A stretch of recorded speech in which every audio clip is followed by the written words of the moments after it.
ভেনেজুয়েলায় ভূমিকম্পের ৫ দিন পরও জীবিতদের উদ্ধারে চলছে অভিযান। নিহত ছাড়িয়েছে ১৭০০, ক্ষীণ হয়ে আসছে ধ্বংসস্তূপে আটকে থাকাদের বাঁচার আশা। জলবায়ু পরিবর্তনের বিরূপ প্রভাবে বিপর্যস্ত ইউরোপ, তাপপ্রবাহ ও দাবানলে অতিষ্ঠ জনজীবন।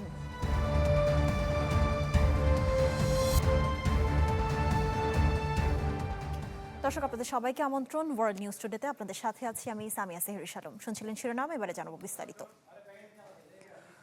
ভেনেজুয়েলায় ভয়াবহ জোড়া ভূমিকম্পের ৫ দিন পরও ধ্বংসস্তূপের নিচে জীবিতদের খোঁজে চলছে উদ্ধার অভিযান। নিহতদের সংখ্যা বেড়ে দাঁড়িয়েছে ১,৭১৯ জনে। এখনও নিখোঁজ বহু মানুষ। যতই দিন যাচ্ছে ততই নিখোঁজদের জন্য উদ্বেগ উৎকণ্ঠা তীব্র হচ্ছে স্বজনদের। ভেঙে পড়া ভবন, ধ্বংসস্তূপে পরিণত হওয়া জনপদ আর স্বজন হারানোর আহাজারি। ভয়াবহ জোড়া ভূমিকম্পের পর এমনই চিত্র ফুটে উঠেছে ভেনেজুয়েলার মানচিত্রে। সরকারি হিসাব মতে এখন পর্যন্ত প্রাণ হারিয়েছেন অন্তত ১,৭১৯ জন। নিখোঁজ রয়েছেন আরও অনেকে।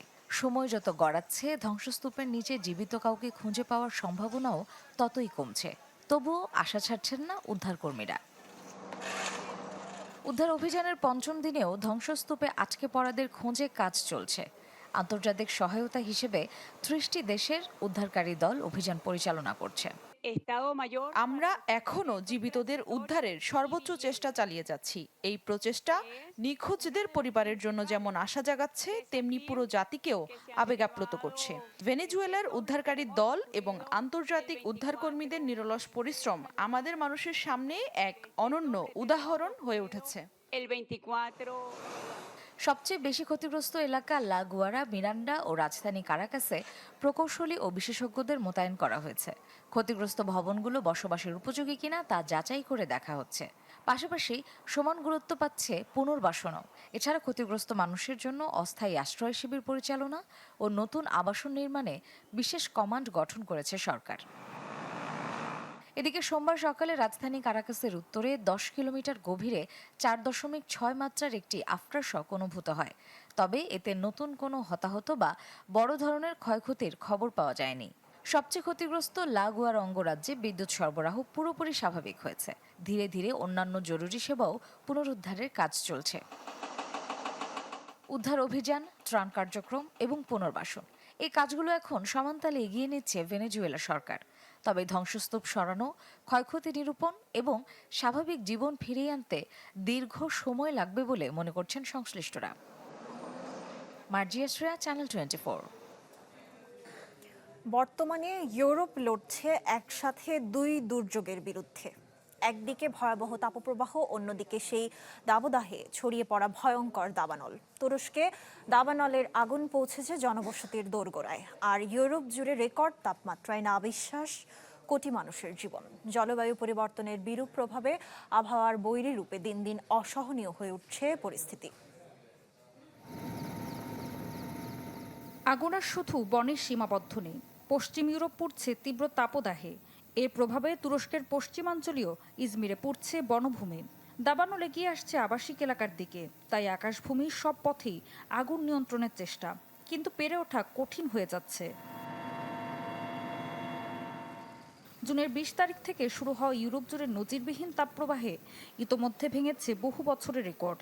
সার্বিয়ার বেলগ্রেডে তাপমাত্রা ছুঁয়েছে ৩৯ ডিগ্রি সেলসিয়াস। কেউ ফোয়ারার পানিতে ভিজছেন, কেউ আশ্রয় নিচ্ছেন কৃত্রিম হ্রদের তীরে।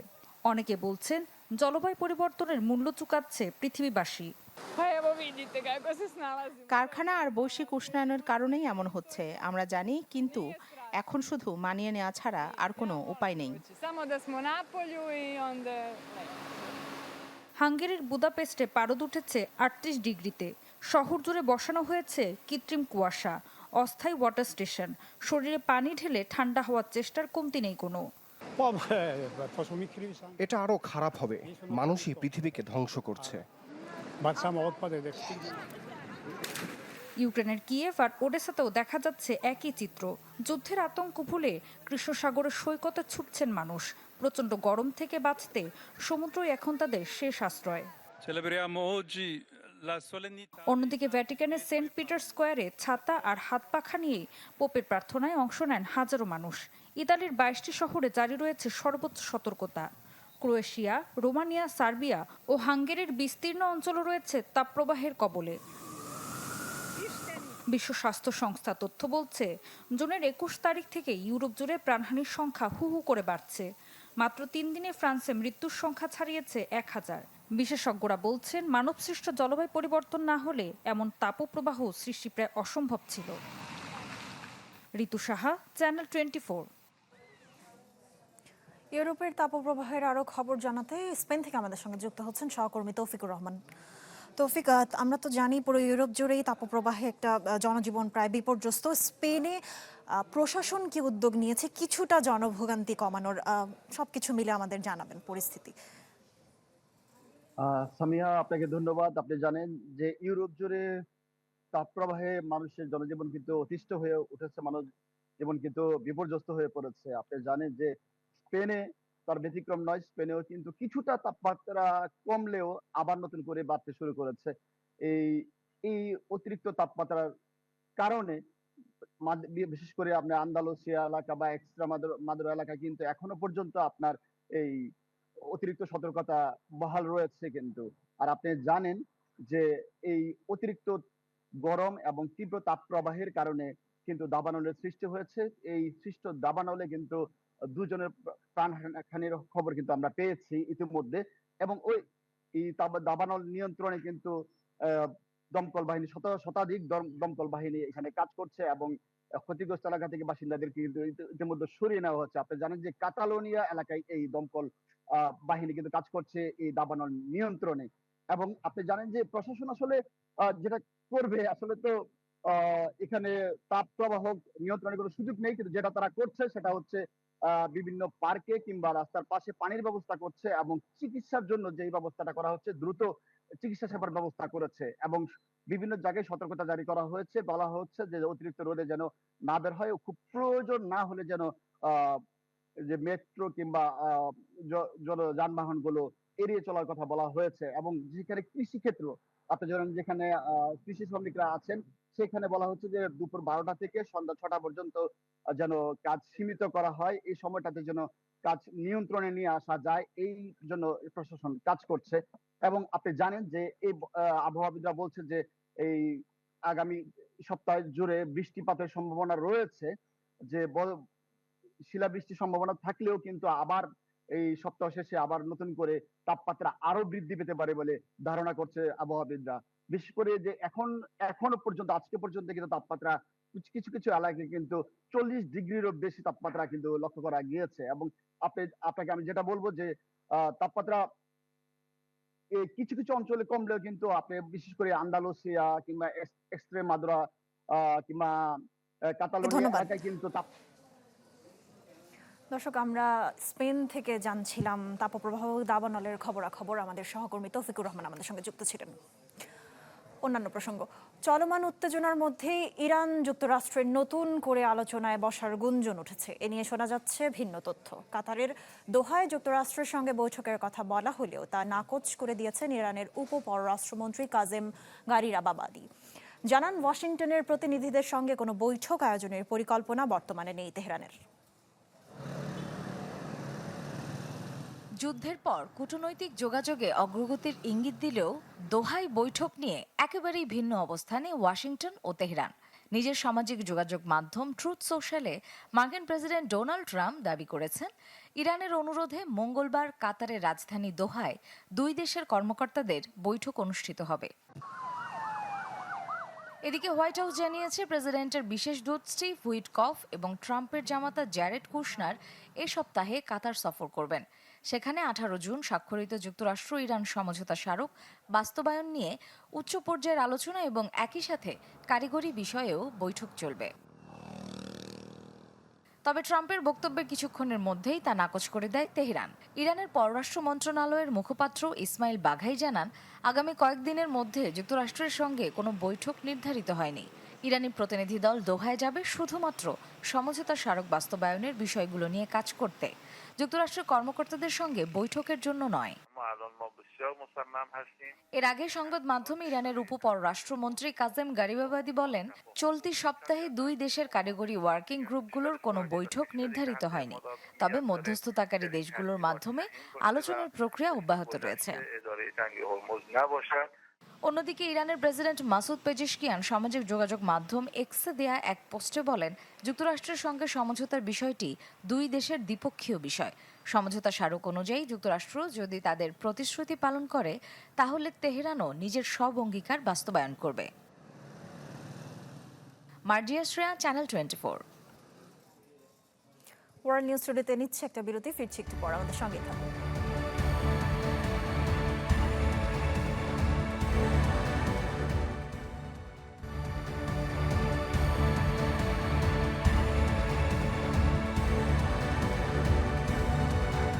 স্বাগত আর একবার, দেখছেন ওয়ার্ল্ড নিউজ টুডে।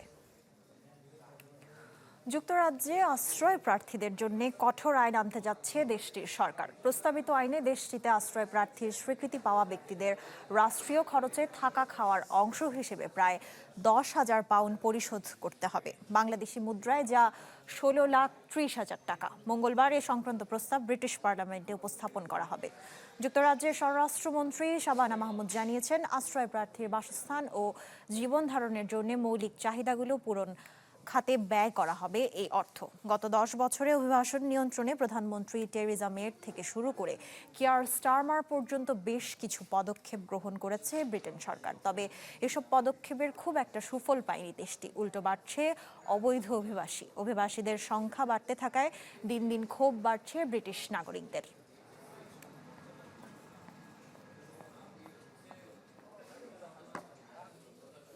ইতালির রাজধানী রোমে একই পরিবারের 3 বাংলাদেশিকে ছুরিকাঘাতে হত্যার ঘটনা তদন্তে এসেছে অগ্রগতি। শাহাদাত নামে এক ব্যক্তিকে সন্দেহভাজন হিসেবে শনাক্ত করেছে তদন্তকারীরা, তবে এখনও আনুষ্ঠানিকভাবে তার বিরুদ্ধে কোনো অভিযোগ নিশ্চিত করেনি সংশ্লিষ্টরা। গত শুক্রবার রাতে রোমের কাসালোত্তি এলাকায় খুন হন কামাল উদ্দিন বাবুল, তার স্ত্রী হোসনে জাহান মমতাজ এবং তাদের কন্যা আরিশা। গুরুতর আহত হন তাদের ছেলে অয়ন। বর্তমানে তিনি হাসপাতালে চিকিৎসাধীন। তার অবস্থা আশঙ্কামুক্ত জানিয়েছেন চিকিৎসকরা। ঘটনাস্থল থেকে আলামত ও সিসিটিভি ফুটেজ সংগ্রহের পাশাপাশি প্রত্যক্ষদর্শীদের তথ্য বিশ্লেষণ করে হত্যাকাণ্ডের রহস্য উদ্ঘাটনের চেষ্টা চলছে। বাংলাদেশ দূতাবাস জানিয়েছে, ইতালিতে সংশ্লিষ্ট কর্তৃপক্ষের সঙ্গে যোগাযোগ করে নিহতদের মরদেহ দেশে পাঠানোর বিষয়ে প্রয়োজনীয় সহায়তা করা হবে।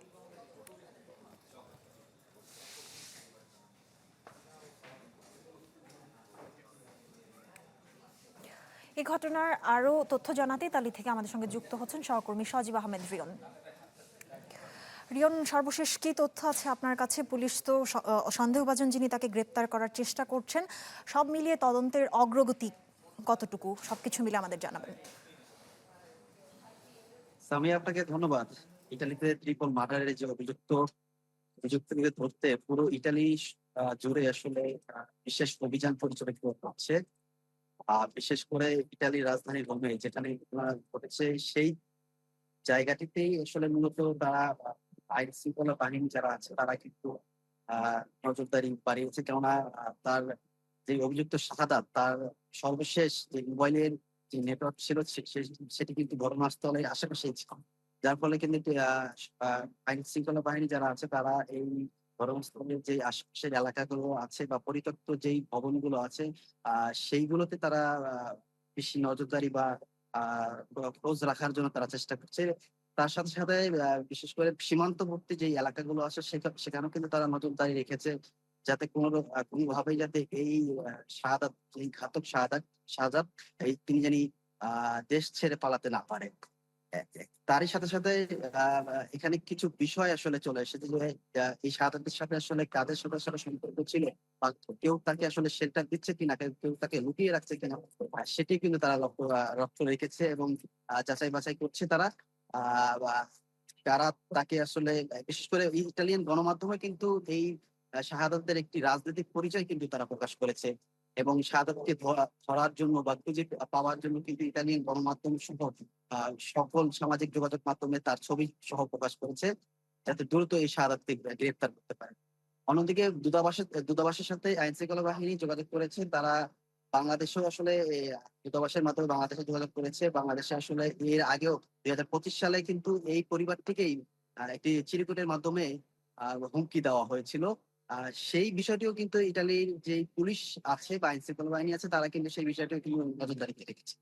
এবং বিভিন্ন জায়গায় স্পটে কিন্তু তারা চেকপোস্ট বসিয়ে তল্লাশি করছে অভিযুক্ত ছবি দেখে। তামিম। রিয়ন, আপনাকে ধন্যবাদ। দর্শক, আমরা ইতালি থেকে জানছিলাম ৩ প্রবাসী বাংলাদেশি হত্যাকাণ্ডের সর্বশেষ তথ্য। অন্যান্য প্রসঙ্গ, ইউরোপে তীব্র তাপপ্রবাহ চললেও ওমানের সালালাহ জুড়ে নেমেছে মেঘ, কুয়াশা আর গুড়ি গুড়ি বৃষ্টি। সবুজে মোড়ানো এই জনপদে ভিড় করছেন লাখো পর্যটক। পর্যটনের জোয়ারে বাড়ছে প্রবাসী বাংলাদেশিদের কর্মসংস্থান ও আয়। মরুভূমির দেশ ওমান, আর সেই মরুর বুকে লুকিয়ে আছে সবুজের এক বিস্ময়ের রাজ্য সালালাহ। রাজধানী মাস্কাটে যখন তাপমাত্রা ৪৮ থেকে ৫০ ডিগ্রি সেলসিয়াস ছুঁয়ে যায়, তখন ধোফার অঞ্চলের সালালাহে তাপমাত্রা নেমে আসে ১২ থেকে ২৫ ডিগ্রিতে। পাহাড় জুড়ে ভেসে আসে মেঘ, শুরু হয় গুড়ি গুড়ি বৃষ্টি। কয়েক সপ্তাহের মধ্যেই শুষ্ক পাহাড়গুলো পরিণত হয় সবুজের সমারোহে। প্রকৃতির এই অনন্য রূপান্তরের নাম খারিফ। জুনের শেষ ভাগ থেকে সেপ্টেম্বর পর্যন্ত চলা এই মৌসুম ভারত মহাসাগর থেকে আসা মৌসুমী বায়ুর প্রভাবে সৃষ্টি হয়। আরব উপদ্বীপে এমন আবহাওয়া দেখা যায় একমাত্র ধোফার অঞ্চলেই। খারিফ শুরু হওয়ার সঙ্গে সঙ্গে সালালাহে ভিড় জমাতে শুরু করেন ওমান সহ বিভিন্ন উপসাগরীয় দেশের পর্যটকরা। পাহাড়, ঝর্ণা, কুয়াশা আর সবুজ প্রকৃতির টানে প্রতিদিন হাজার হাজার মানুষ ছুটে আসেন এই অঞ্চলে। শুধু সবুজ আর সবুজ, সবুজের সমারোহ। দেখুন, পাখির কিচিরমিচির শব্দ শোনা যাচ্ছে এবং যে কলরব এখানে, এই কলরবগুলি আসলে আমাদেরকে মুগ্ধ করতেছে। অনেক অনেক অনেক সুন্দর লাগতেছে, সুইজারল্যান্ড থেকে ভালো। শুধু প্রাকৃতিক সৌন্দর্য নয়, ইতিহাসের কারণেও গুরুত্বপূর্ণ সালালাহ। প্রাচীনকাল থেকে ধোফার ছিল বিশ্বের অন্যতম সুগন্ধি লোবান উৎপাদনের কেন্দ্র। শত শত বছর আগে আরব, ভারত, আফ্রিকা ও ইউরোপের ব্যবসায়ীরা এখান থেকে লোবান সংগ্রহ করতেন। পর্যটকদের ঢলে সরগরম হয়ে উঠেছে হোটেল, রেস্তোরাঁ, পরিবহন, স্থানীয় ব্যবসা প্রতিষ্ঠানগুলো। এর সুফল পাচ্ছেন বাংলাদেশি প্রবাসীরাও। ধোফার অঞ্চলে প্রায় ১,২০,০০০ বাংলাদেশি বিভিন্ন খাতে কর্মরত রয়েছেন বলে প্রবাসী কমিউনিটির ধারণা। পর্যটন মৌসুমে তাদের কর্মব্যস্ততা ও আয় কয়েক গুণ বেড়ে যায়। সারা ওয়ার্ল্ডের মানুষ এখানে আসে, এই ঠান্ডা পরিবেশ, এখানে প্রচুর ঠান্ডা আছে, ঠান্ডা পড়ে এই টাইমে, তো খুব ভালো লাগে। সবাই অনেক মজা করে এখানে আসে, ফ্যামিলি নিয়ে আসে। প্রবাসীরা বলছেন, খারিফ মৌসুমের অতিরিক্ত আয় তাদের সারা বছরের আর্থিক চাহিদা পূরণে গুরুত্বপূর্ণ ভূমিকা রাখে। একদিকে মাস্কাটের তীব্র দাবদাহ, অন্যদিকে সালালার শীতল আবহাওয়া, কুয়াশা আর সবুজ পাহাড়। প্রকৃতির এই বৈচিত্র্যের কারণেই অনেকে সালালাকে বলেন মধ্যপ্রাচ্যের সুইজারল্যান্ড। Desk report, channel 24। এবছর জ্বালানি খাতে এক বৈপ্লবিক পরিবর্তনের আভাস দিচ্ছে আন্তর্জাতিক জ্বালানি সংস্থা IEA। সংস্থার তথ্য অনুযায়ী বিশ্ব জ্বালানি ব্যয় পৌঁছাবে $3.5 ট্রিলিয়ন। 2015 সালের তুলনায় এ খাতে বিনিয়োগের ধরন আমূল বদলে যাচ্ছে এবং নবায়নযোগ্য জ্বালানির দিকে নজর বাড়াচ্ছে প্রায় সকল রাষ্ট্র। এবছর বিশ্ব অর্থনীতিতে জ্বালানি খাতের বিনিয়োগ এক নতুন উচ্চতায় পৌঁছেছে। আন্তর্জাতিক জ্বালানি সংস্থা IEA এর তথ্য বলছে, আগামী বছরে বিশ্বজুড়ে জ্বালানি খাতে মোট ব্যয়ের পরিমাণ দাঁড়াবে $3.5 ট্রিলিয়ন। তেলের বাজার সংকুচিত হলেও অবিশ্বাস্য গতিতে বাড়ছে নবায়নযোগ্য শক্তি আর ব্যাটারি স্টোরেজ খাতের বিনিয়োগ। তথ্য বিশ্লেষণে দেখা যায়, গত কয়েক বছরে তেল ও গ্যাসের মতো প্রচলিত জীবাশ্ম জ্বালানির বাজারে বিনিয়োগ উল্লেখযোগ্যভাবে কমেছে। 2015 সালে তেলে বিশ্বব্যাপী বিনিয়োগ ছিল $785 বিলিয়ন। 10 বছর পর যা কমে দাঁড়িয়েছে $496 বিলিয়নে। কমেছে প্রাকৃতিক গ্যাসের বিনিয়োগের চিত্র। 10 বছরের ব্যবধানে এ খাতে বিনিয়োগ কমেছে $18 বিলিয়ন। চলছে নবায়নযোগ্য জ্বালানির জয় জয়কার। 2026-এ এ খাতে বিনিয়োগ দ্বিগুণ বেড়ে হয়েছে $694 বিলিয়নে।